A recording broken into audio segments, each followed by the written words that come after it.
Yes, boy. Andito tayo ngayon sa Davao City. Kung sa... Yes, boy. Andito tayo ngayon sa Davao City. Kung saan daan-daang tao ang ligtas na nagtipon-tipon sa isang lugar upang sumilo mula sa rumaragasang ulan sa labas na hindi pa tumitila isang buwan na ngayon mula nang ito'y unang bumuhos.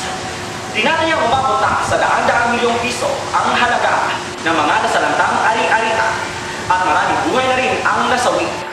Dahilan upang ideklara ng mga network leaders ang state of calamity sa mga apektadong buhay. Ayon sa nag-iisang pinanggalingan ng ating pag-asa, dahil sa biglang pagdating ng mga problemang tulad nito sa buhay ng mga tao, kadalasan hindi ito na paghahandaan.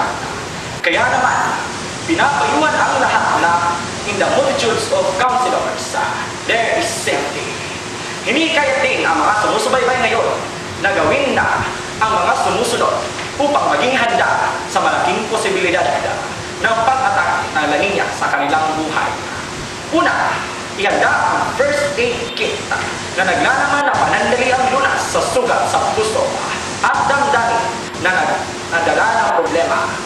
Pangalawa, dali-daling tawagan o i-text ang decider at makipagkita upang maging ligtas sa pagsalanta. At pangatlo, ilagay sa isipan ang itsura ng Diyos, maging positibo at palakasin ang